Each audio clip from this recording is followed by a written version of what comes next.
যদি আমরা নির্বাচিত হতে পারি তাহলে এই মন্দির বা এই সম্প্রদায়ের উন্নতির জন্য আমরা কি কি করতে পারি। তারা হয়তো বলেন নাই যে আমরা যেহেতু এখন নির্বাচিত হয়নি, তারা চক্ষু লজ্জার কারণে বলেন, তবে আমরা নিজেরাই প্রতিশ্রুতিবদ্ধ, আত্মীয়তার কারণে নয়, আগে পরে আমরা জানি যে এখানে সনাতন ধর্মের একটা স্বনামধন্য গ্রুপ আছেন। এখন যেটা শুনলাম ঐতিহ্যগত ভাবে যে আমাদের এই জামাইবাবুরা বরিশাল শহর ম্যাক্সিমাম জায়গা তাদের ছিল, বরিশাল শহর তাদের বংশকে কীর্তনপুরা নদীর সাথে তাদের সেই জন্য তাদের নাম কীর্তনিয়া। বরিশালের বেশিরভাগ জমি জমা তাদের ছিল, তারা ওখানে সরকার অ্যাকোয়ার করেছে এবং সেই কারণে তারা আস্তে আস্তে এদিকে এসেছেন। তো ঐতিহ্যের দিক থেকে, সম্মানের দিক থেকে তারা আমাদের চেয়ে অনেক বড়, এবং আমরা যে কোনো কারণে হোক, রাজনৈতিক পরিক্রমার পাশাপাশি বিভিন্ন কারণে মানুষের অর্থনৈতিক এবং সামাজিক পরিবর্তন আসে, সেই কারণে তারা হয়তো এখানে এসেছেন। এই স্বনামধন্য পরিবারটিকে রক্ষণাবেক্ষণ করার, সংরক্ষণ করার এবং তাদের এই যে মন্দির, এগুলো আমাদেরও রাজনৈতিক দায়িত্ব, সামাজিক দায়িত্ব এবং নৈতিক দায়িত্ব। ভবিষ্যতে তাদের সামাজিক উন্নয়ন, পূজা পার্বণ এবং মন্দিরের উন্নয়নে যা যা করা প্রয়োজন তাদের সঙ্গে কথা বলে আমরা নিয়োগ করবো, সেই সিদ্ধান্ত আমরা গ্রহণ করেছি। এই চরশিবা সাংগঠনিক ইউনিয়ন ব্যক্তিকে বলবো, তারা কেবলমাত্র সামাজিক এবং রাজনৈতিক কারণে নয়, খুবই আত্মীয়তার কারণে আমাদের সাথে যুক্ত।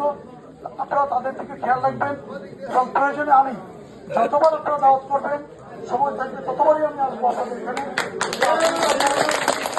দায়িত্ববোধের কারণে, রাজনৈতিক কারণে নয়। কারণ আমাদের ভবদা যে আমাদের গ্রামের নেতা কিন্তু রঙ্গবতী ইউনিয়ন বিএনপির সহসভাপতি ভবদা একসময় বিশিষ্ট ফুটবলার ছিলেন।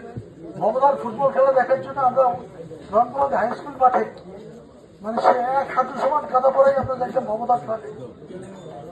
তো আমাদের বিএনপির নেতা আর একজন যে আসছেন আমাদের বিপুল সরকার, আমার বন্ধু, মানে ক্যান্সারের সাথে যুদ্ধ করে আমার বন্ধু বিপুল সরকার এখনো জীবিত আছেন। তার জামাই হচ্ছে আমাদের এই যে বক্তব্য রাখেন রণজিৎ। তো এরা প্রত্যেকে পারিবারিকভাবে আমাদের সাথে এমনভাবে যুক্ত, এই যে সরকাররা, আমরা মুকুন্দ সরকারকে ভয় পেতাম, আমার দাদার বন্ধু ছিলেন। আমার দাদাকে আমরা দেখিনি, কিন্তু মুকুন্দ সরকার আমার দাদার বন্ধু, এবং ওই গগন ঠাকুর আপনি চিনতে পারেন, তারা দুজনে আমার দাদার বন্ধু ছিলেন। আমার বাবাও তাদেরকে ভয় পেত, এত পাওয়ারফুল লোক ছিলেন তারা। সেই বংশের মানুষেরা এবং এদের শ্বশুররা খুবই সম্ভ্রান্ত পরিবারের সদস্য প্রত্যেকেই। আমরা তাদের সম্মান এবং তাদের সম্মানের প্রতি আমরা শ্রদ্ধাশীল। তাদের বংশানুক্রমিক ভাবে তারা সম্ভ্রান্ত বংশের পরিবারের সদস্য। আমরা সামাজিকভাবে, রাজনৈতিকভাবে খুবই কাছাকাছি থাকার চেষ্টা করবো এবং প্রত্যেকটি ব্যাপারে তাদেরকে আমরা সহযোগিতা করব এবং আমরা তাদের সম্মানের দিক থেকে তাদের সাথে শেয়ার করবো সবকিছু।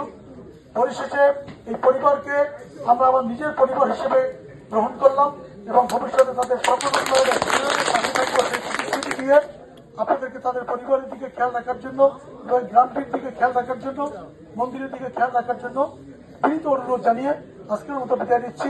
সবাইকে অনেক অনেক ধন্যবাদ। শুভরাত্রি।